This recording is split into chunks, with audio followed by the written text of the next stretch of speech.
Et nous sommes au salon L'écume des livres à Locmariaquer et j'ai la chance d'être avec Yann Leverne, co-organisateur du salon. Bonjour, enchanté. Bonjour. Alors Yann Leverne, ce salon, est-ce que c'est vrai que c'est né d'une rencontre à la librairie? Oui, c'est une rencontre hivernale. Ici, en fait, on est sur une presqu'île un peu au bout du monde. Et c'est vrai que l'hiver, on a des grands moments, des grandes plages de libre pour la lecture ou la contemplation. Et quelques personnes osent s'aventurer en librairie, et notamment Kathleen Emery, qui est la présidente et qui avait l'idée, nouvellement installée sur la commune, de créer un salon sur Locmariaquer. Et j'ai tout de suite dit bon, banco. On pensait qu'on allait plutôt se lancer en 2026.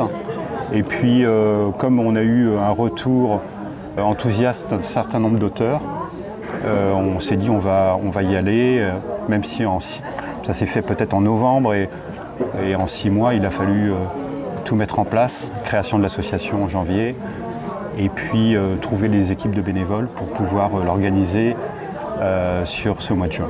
Et bravo, parce que 6 mois pour organiser tout ça, c'est hyper court. Ça a dû être super intense. Vous avez dû avoir des coups de chaud. On a eu des coups de chaud, mais ce que je vois d'un salon, alors pour une première édition, le plus important, c'est d'avoir déjà un plateau de personnes qui disent on va venir et qui tiennent leur engagement.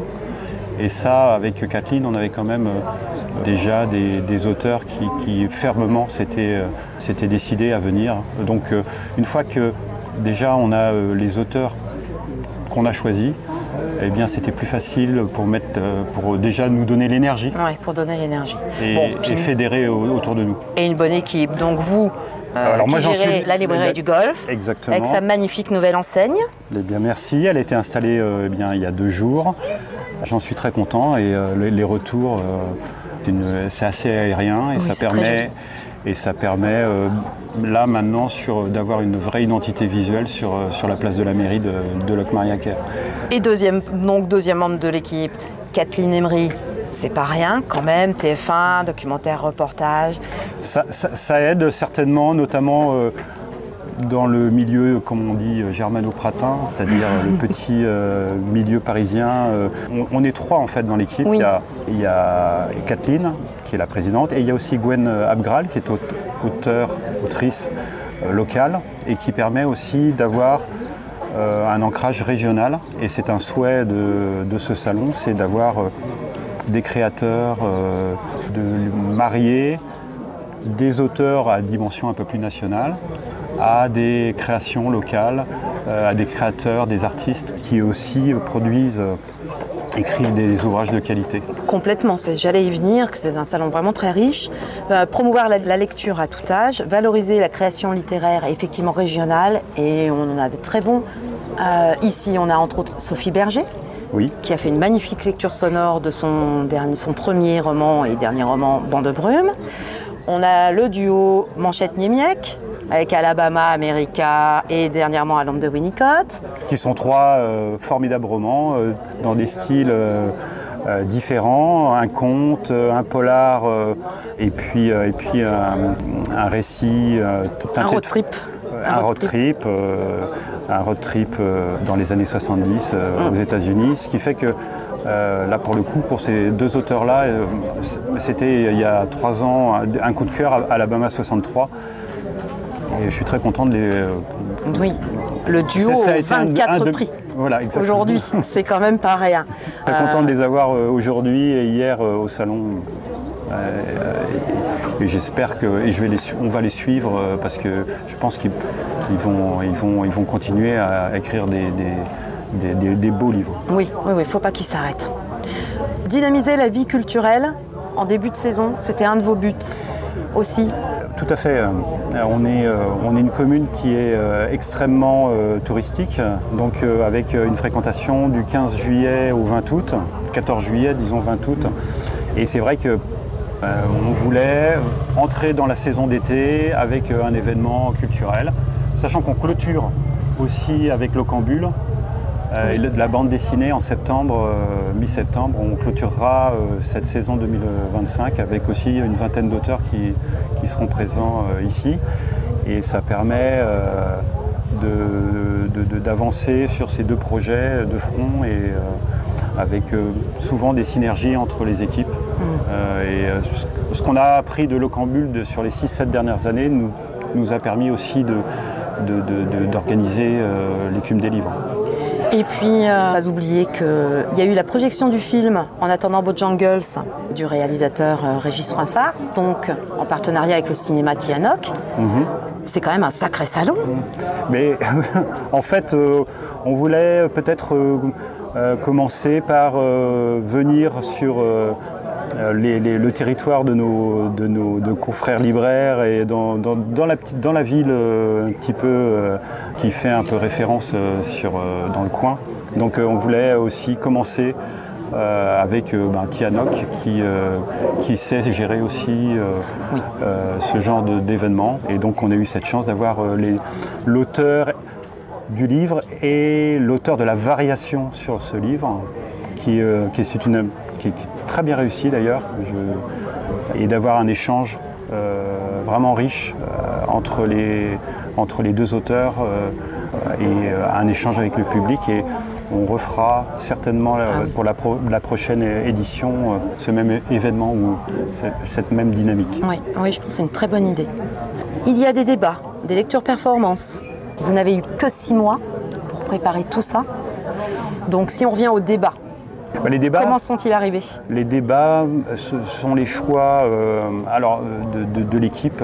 Le roman familial qui est animé aujourd'hui par Alexandre Fillon, c'est Kathleen qui a décidé d'organiser ce débat avec Sophie Berger et Hélène Gaudy.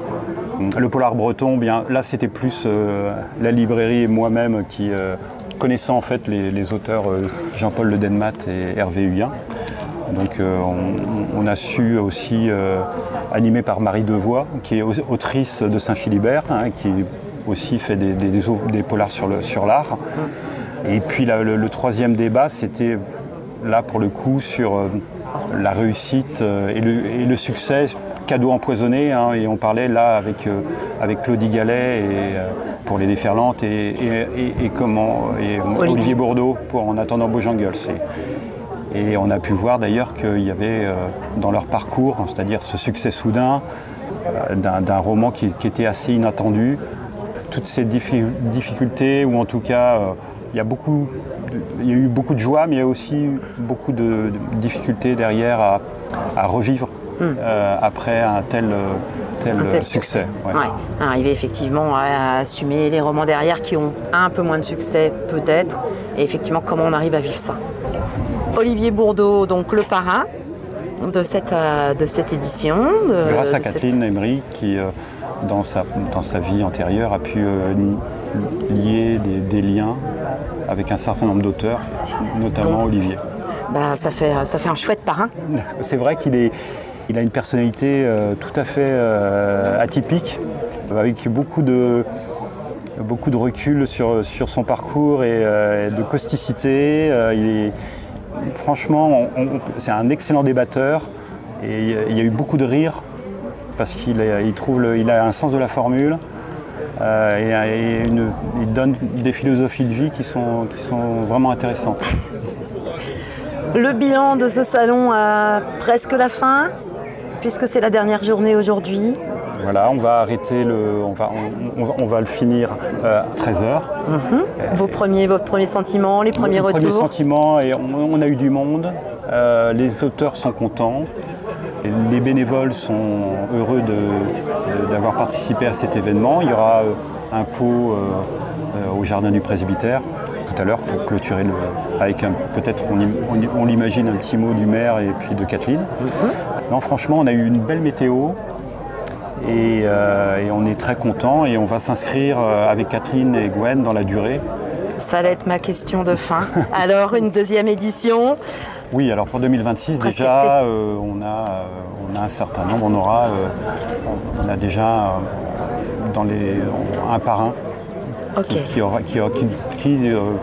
restera dans le droit fil de ce que l'on a fait cette année, c'est-à-dire Trop bien. qui permettra de créer un vrai événement culturel à Locmariaquer l'année prochaine. Eh bien, longue vie à ce salon.